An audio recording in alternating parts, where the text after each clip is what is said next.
Hello, everyone. This is Coach Carla Joy. I'm so excited to uh, be with you again. Um, how many of you have been following me on my journey against inflammation? Yeah. And today we're going to have the scoop on inflammation. So, before we do that, I want to tell you a little bit about me. Many of you have seen me before, and so you know that I had an epiphany in the mid 2000s when I realized that I had high blood pressure, high cholesterol, prediabetes. My world kind of took a shift. I panicked, but then I prayed. And I went on a journey of trying to discover what I could do about it. You see, I'd been medically trained. And so I knew what the medical professionals did to manage these conditions.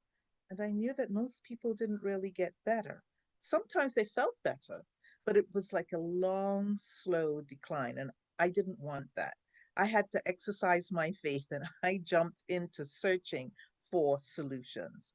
And then my goddaughter, now a doctor of physical therapy, introduced me to the documentaries Forks Over Knives and the work of Dr. Michael Greger, where he does a presentation on uprooting the causes of disease. He goes through the 15 most common causes of death as itemized by the CDC. So I began to make some changes. I began to realize, number one, that there was hope. Number two, that this was not blind faith, that this faith was rooted in some truth, some research, some science that went back to the early 1900s from people like Dean Ornish and Michael Greger and John McDougall, Neil Barnard, my personal mentor, Pam Popper, and so many others. It would take half an hour to list Caldwell Esselstyn and T. Colin Campbell and Esselstyn's son, Rip, and all the work that they've done, and so many others. Quality research with results that indicate that we don't have to be helpless victims. There are things that we could do. And I'm telling you this story because I want you to know that this is not just academia. This is not just me looking at all the research and coming up with a bright idea. No, I'm reporting on the research, but more importantly, I've been on the journey myself. For decades, I suffered from conditions that I thought were hereditary or environmental or just the luck of the draw, only to find out that there were things that I could do. And so I want you to know that there are things that you could do. So today we're going to talk about inflammation. Now, inflammation is a natural process. It is a response to some dysregulation that's going on in your body. Your body has a process that we name homeostasis. It tries to keep things within a range that is optimal for health. And so, if things get too high, things switch on to bring them down. If things get too low, things switch on to bring them up. Like vitamin D. Did you know that vitamin D is not a vitamin? It's actually a hormone. And it appears, based on the research, that when we are ill, vitamin D levels go down.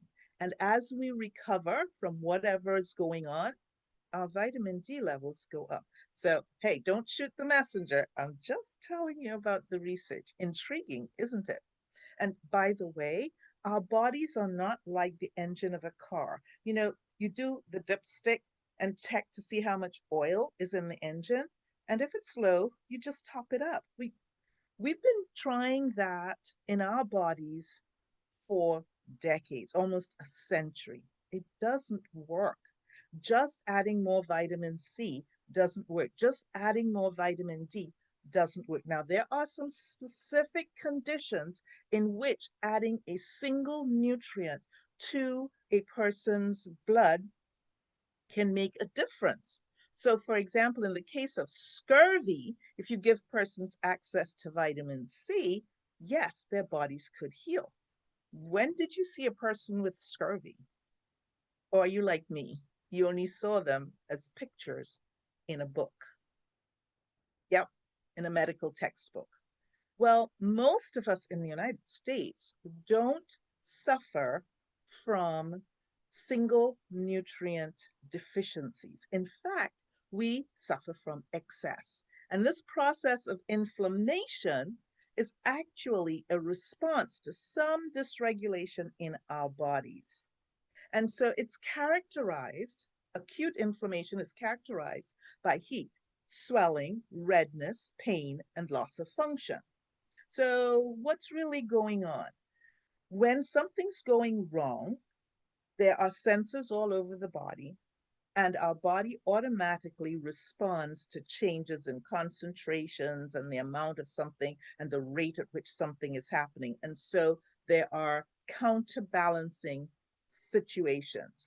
So when a trigger for acute inflammation occurs, the blood vessels open wider to allow more blood to flow into that area. So the blood is coming from within the body, so you get more blood flow that raises the temperature. You get more blood flow so that there's swelling and there's more pressure, and that leads to pain and very often loss of function. The blood that's coming to that area is bringing oxygen and nutrients, but also problem fighting white blood cells, the cells of the immune system. So whatever's going on, the white blood cells are, um, they're like the reserves. They're out there and they assess the situation and they make the changes and they call in whoever else needs to come. So this is it's almost like we've separated inflammation and immune function, but apparently they're really intertwined.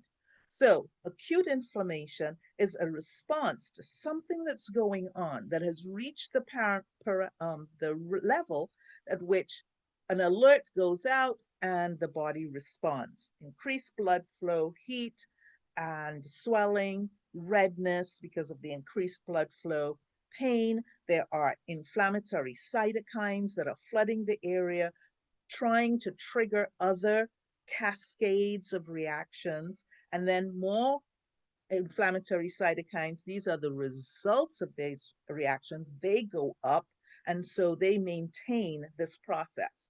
But at some point, the whatever was causing the problem begins to resolve.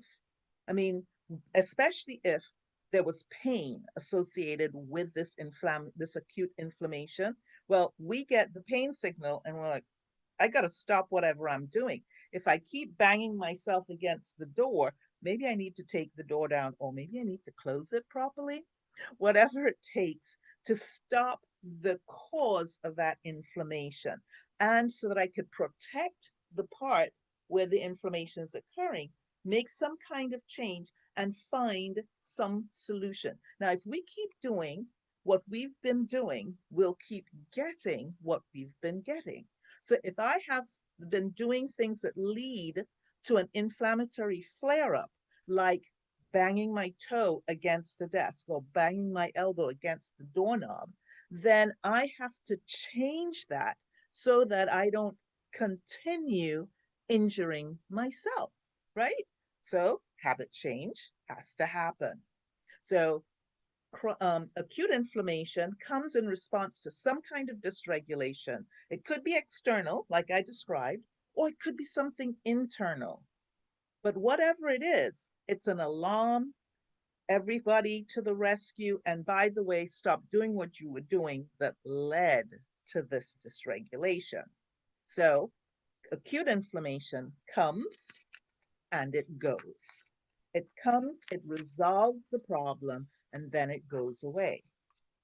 But what I'm talking about today is something called chronic inflammation.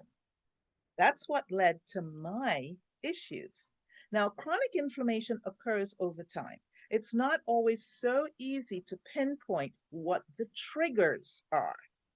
And think of it as repeat offenses. So, for example, I talked about banging my elbow against the knob on my hall door. That actually happened. So I have to make sure that when I use the hall closet, I actually close the door properly so that I don't bang my elbow against it. But what if I do some sort of repeated action? So I bang my knee every day as I sit down to a table. Or it could be like multiple attacks on different fronts. So there could be several different triggering things going on over time that lead to a state of emergency, inflammation over here, inflammation over there, and it's almost as though the alert is on, the immune system is on, it's on red alert, but it never stands down. So it's always sending out inflammatory cytokines, chemicals that trigger the cascade of reactions. It's always sending in white blood cells to do cleanup and to do make changes. It's always got increased blood flow, heat, swelling, inflammatory cytokines, all of the immune function white blood cells. And even the fat cells are putting out inflammatory cytokines. Now, I don't know if the ones that the fat cells are putting out are triggering the inflammation or just making it worse. But either way, we've got a situation where the inflammation is not coming and going, it's not resolving, it's actually staying. It's everything's on alert, it stays on alert, and eventually you start getting chronic damage.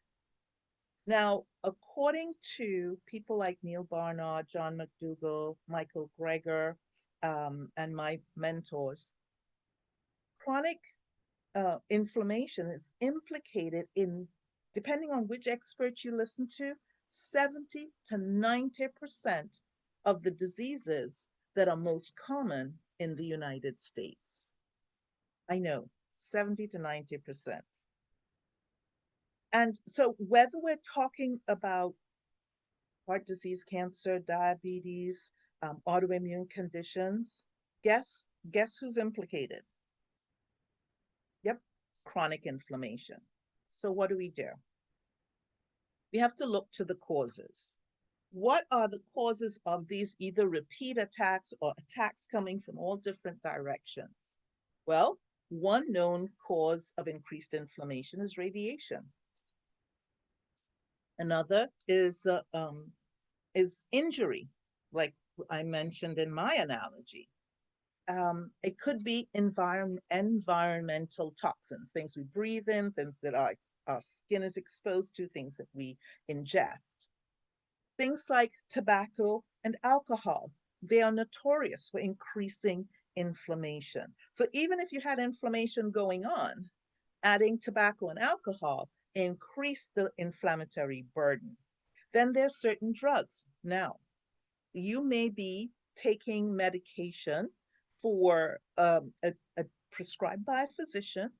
Now, all medications have side effects. They all do. And they may be contributing to the level of chronic inflammation. Many of us take non-steroidal anti-inflammatory drugs, NSAIDs. And why do we take them? For pain, to reduce swelling, to reduce discomfort, to reduce to regain function. Remember the signs of inflammation: heat, redness, pain, swelling, loss of function. We take NSAIDs. These are drugs that try to interrupt the cascade of reactions that lead to the manifestation of inflammation. So you have something going on, it's running down the road, and an NSAID comes and puts a block so that the cascade can't go on. The problem is that we haven't stopped the cause upstream. So if we have NSAIDs, we can get temporary relief. And even NSAIDs, as drugs, they have side effects. They can impact, and this is not a comprehensive list, but they can impact the liver, the kidney, your muscles, your digestive system. So, what do? The number one thing that impacts inflammation, chronic inflammation in our bodies, wait for it, what we eat.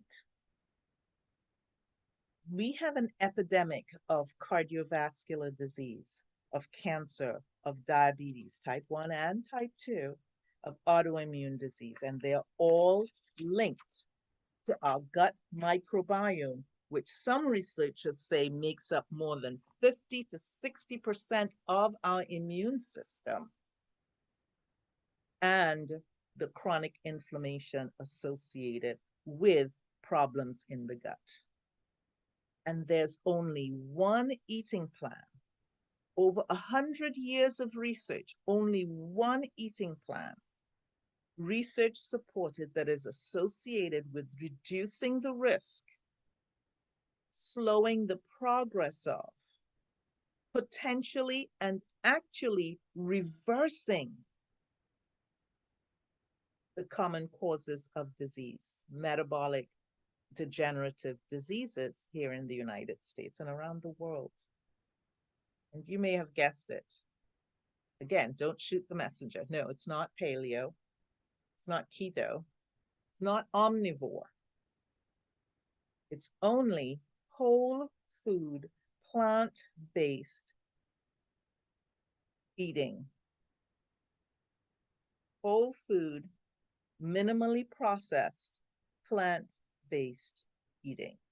So what's the definition of that? Sounds cool, but what's the definition? Excuse me. That's where more than 90% of your calories come from minimally processed plant material. So that's fruits, vegetables, grains, peas and beans, otherwise known as legumes. And we can talk a lot about how much of what and which one of which, but we could do that in another session. But back to the definition, 90% of your calories coming from minimally processed plant material. That will make it high in fiber. You won't have to count how much fiber you're getting. You'll know it'll be a moving experience. It'll also be low in fats. Now, there's fat in everything that's living. Any living thing that you can eat has fat in it. But plants have lower fat. And there are some plants that have higher fat. But the important thing is that you don't add fats to what you're eating. If you're eating whole food plant-based, you'll avoid adding fats. You'd avoid adding processed oils. And there'll be no dairy products. And for those of you who have a little confusion about what dairy is or isn't, that would be cheese, animal cheeses, animal milks, animal creams, animal-based butters, animal-based yogurts. Okay? So all of those would be excluded from a whole food plant-based eating plan. And water will be your main drink. Now, I hope that I've given you some insight into what inflammation is, that there's acute inflammation and chronic inflammation. That inflammation is your body's response to some dysregulation. It's a healing process.